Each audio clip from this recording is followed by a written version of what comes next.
J'ai énormément sacrifié pour que la relation avec mon ex fonctionne et aujourd'hui on me quitte après tout ce que j'ai fait pour toi. Comment est-ce que tu peux faire ça? Une phrase que nous discutons et ça commence juste après le générique.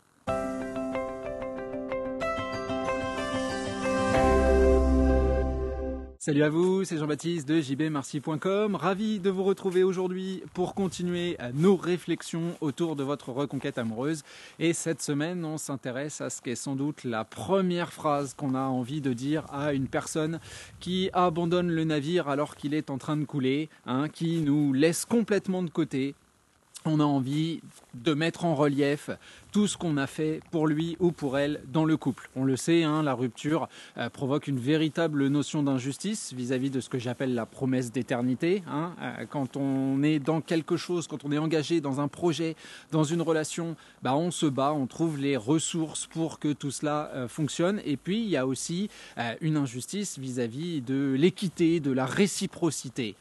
On va avoir cette impression qu'on a énormément donné et qu'au moment de recevoir, la personne qui devait faire preuve d'honneur, qui devait justement apporter, mettre sur la table ce petit quelque chose, c'est carapaté. Et là, forcément, intellectuellement, psychologiquement et sentimentalement, il y a un véritable vide qui se crée et cette logique qui va se mettre en place et qui nous pousse à exprimer, expliciter à notre ex le fait que son comportement n'est pas adéquat et qu'on nous doit quelque chose. Le souci, on le comprend, c'est que ça risque en termes de communication et de vision globale de la reconquête amoureuse être relativement néfaste. Donc sujet du jour séparé en deux parties qui vont nous pousser à intellectualiser un petit peu le débat et on commence cette première de ces deux parties en l'intitulant « Les bilans sont souvent violents ». Ce que j'entends par là, c'est très très simple, c'est que au moment d'une rupture amoureuse, il y a toujours le même cheminement intellectuel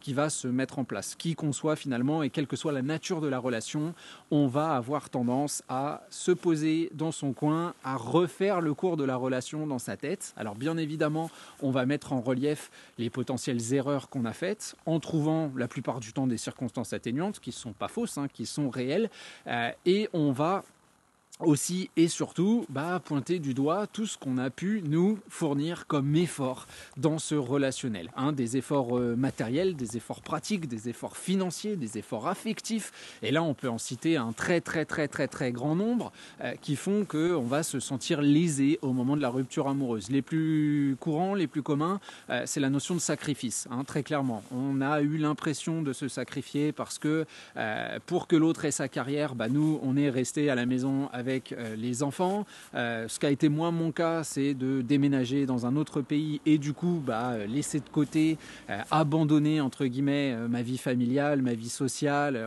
tout ce qui est amis, loisirs, mes potentialités, mes possibilités de travail professionnel également en France, apprendre une nouvelle langue, énormément de choses pour s'adapter à un nouvel environnement. On peut aussi penser, je sais pas, l'achat d'une maison qui ne serait pas répartie à 50-50. On peut imaginer que vous ayez donné des coups de main financiers à votre ex parce qu'à un moment, il ou elle était en galère, vous lui avez peut-être trouvé un boulot, vous avez peut-être dû faire d'énormes sacrifices et compromis vis-à-vis de sa famille qui n'étaient pas forcément agréables, etc. Et là, quelque part, forcément, l'être humain a cette tendance complètement naturelle quand il voit l'injustice à d'abord bien la repérer, à en dessiner les contours et puis à vouloir réparer cette injustice. Du coup, la première idée qui nous vient au moment de la rupture, c'est d'exprimer, d'expliciter à l'autre à travers la confrontation le fait qu'on a quand même mis tout ça sur la table, qu'il y a quand même eu tout ça et qu'aujourd'hui on nous abandonne lâchement en peut-être en plus nous faisant des reproches et que c'est ni sain, ni réel, ni très pertinent et on comprend que cette idée-là, même si elle est tout à fait excusable, puisque là c'est de l'ordre du réflexe, très, très clairement, fondamentalement en plus, on a raison, puisqu'on a vraiment fait ces sacrifices. Vous êtes vraiment resté à la maison avec les enfants, vous avez vraiment prêté ou donné telle somme d'argent, vous avez vraiment créé toutes les conditions de la réussite de la personne que vous avez face à vous, et au moment donc de vous rendre la monnaie de votre pièce, et bien là, la réciprocité n'existe plus. Le souci, il est évident, c'est qu'en mettant ça en relief, qu'est-ce qui va se passer ? On va forcément tomber dans un conflit auquel les réponses vont être relativement simples, les arguments de la personne que vous avez face à vous, mais extrêmement compréhensibles également. L'argument qu'on voit le plus souvent, c'est celui qu'on m'a jeté au visage, très clairement, au moment de ma rupture et quand j'ai dit que j'avais tout abandonné pour la personne qu'on a face à nous. On m'a dit que tu l'as fait également pour toi, très clairement. Ce sacrifice que tu as fait, il t'a donné aussi à l'instant T la satisfaction personnelle de venir dans un autre pays, d'y apprendre une nouvelle langue, de côtoyer de nouvelles personnes, etc., etc. Et puis tu l'as fait parce que tu m'aimais, pour le bienfait de ton couple, pour qu'on soit ensemble, très clairement. Donc il y a une part, alors pas d'égoïsme total, puisque c'est un égoïsme centré sur l'entité couple, si vous voulez, mais c'est vrai que dans l'entité couple, on y retrouve nous-mêmes, quand ça fonctionne, sa propre satisfaction. Et c'est pas complètement faux dans l'idée de fonder une famille. Vous n'avez pas uniquement fondé une famille pour votre ex, y a cette idée qu'on l'a fait ensemble avec un projet qui n'était pas uniquement personnel, ni pour l'un ni pour l'autre, qui était une idée de partage et où on y a retrouvé de la satisfaction. Maintenant, attention, satisfaction globale peut vouloir dire qu'il y a eu des sacrifices pour obtenir et entretenir cette satisfaction, mais le plan total a été réalisé, si vous voulez, à deux. Donc on y a pris quelque part une forme de plaisir, il y a eu une forme de satisfaction. Peut-être qu'aujourd'hui, expliquer à l'autre que finalement nous on a juste mis les billes sur la table et on attend un retour sur investissement, ça crée une espèce de froideur, une espèce de distance. Je sais que moi on m'a répondu donc ce que je vous ai dit, et puis on m'a aussi dit tu sais, moi je t'ai rien demandé en fait, je t'ai pas supplié de venir en Suède. Évidemment ça facilite les choses pour qu'on soit ensemble, mais il n'a jamais été question que je me jette à tes pieds et que je te demande à tout prix de tout sacrifier, puisqu'au tout début de notre relation elle imaginait même que ça ne serait pas possible et que c'était plus un flirt rapide. La première fois où on s'est séparés entre guillemets, pas sur le plan relationnel, mais où je suis rentré en France parce que fallait rentrer quand même un jour, et je lui ai dit que je reviendrais. Elle m'a dit ouais c'est ça, bien sûr, voilà. Donc elle y croyait pas, donc sans doute parce qu'on n'imaginait pas que tous ces sacrifices suivraient. Et c'est vrai qu'à être bien honnête et à y réfléchir a posteriori, on va pas se mentir, ces choses-là on les a également faites pour nous, que ce soit encore une fois un achat immobilier, que ce soit prendre un animal, faire des enfants, tous ces sacrifices-là, quelque part on les a fait pour l'entité et pour l'unicité du couple. On ne l'a pas fait uniquement pour l'autre. Et d'ailleurs ça me permet de passer à ma deuxième partie, c'est est-ce qu'on veut véritablement que cette argumentation fonctionne? Et c'est vraiment une question à se poser, parce que si c'était le cas, si aujourd'hui on venait avec notre liste en nous disant, en expliquant à notre ex que voilà, j'ai fait ça et ça pour toi, du coup que tu me lâches comme une vieille chaussette, c'est absolument immonde, c'est inqualifiable, c'est impardonnable et surtout c'est infaisable. Je n'accepte pas cette rupture amoureuse. Si la personne face à nous nous dit d'accord, écoute, c'est vrai, t'as raison, je te dois plus, tu mérites mieux, et je sais quand je dis ça que tu estimes mériter mieux avec moi, donc je vais faire des efforts, je vais, etc., etc. Est-ce que vous pensez d'abord, sincèrement que c'est possible dans cet état d'esprit-là, et deux, est-ce que vous ne pensez pas plutôt que ça va amener une forme de pression incroyable sur le couple où la personne que vous avez face à vous ne reste pas ou ne revient pas, je ne sais pas du coup comment on imagine les choses, comment on les verbalise, mais ne revient pas vers vous du tout par amour, parce que là on n'est plus dans une question d'amour, on est dans une question de devoir, dans une question de réciprocité plus matérielle que sentimentale.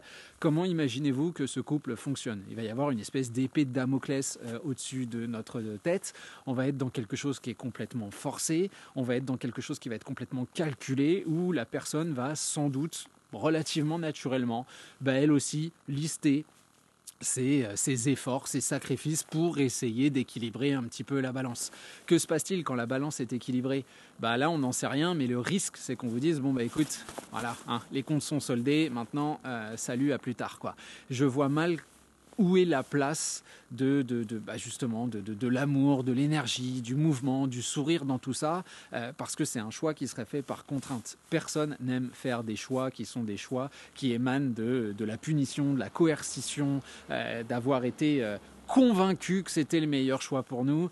On parle quand même d'un domaine qui est un domaine sentimental. Et si vos arguments, notamment les arguments matériels, sont très vrais, je veux dire très clairement, oui, moi je sais que je vis aujourd'hui ce genre d'union où ma femme a sacrifié beaucoup de son temps pour que moi je puisse lancer cette entreprise et en vivre. Et évidemment, on vit tous des fruits de ce que ça donne.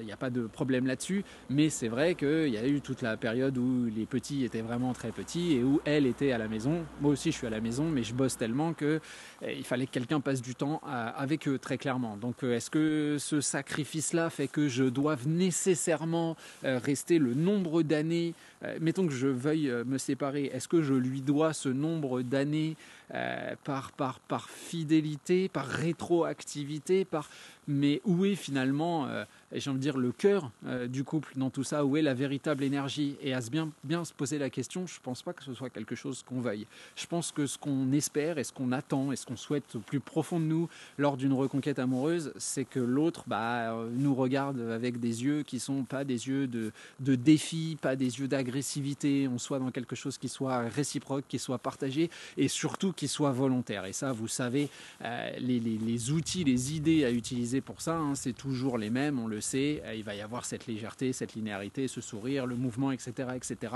Mais c'est important dans les moments où on flanche, parce que on flanche toujours quand on réfléchit à ce que représente la rupture amoureuse.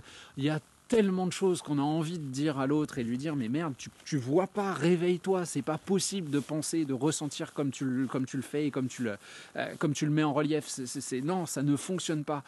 Je comprends qu'on ne comprenne pas. Maintenant, argumenter dans le sens de ce qu'on nous doit par rapport aux efforts fournis, c'est là qu'intervient une forme d'égoïsme relationnel où, comme je vous l'ai dit, d'abord, on laisse complètement de côté le relationnel, le psychologique, ce que ressent la personne face à nous, et oui, malheureusement, son absence d'amour.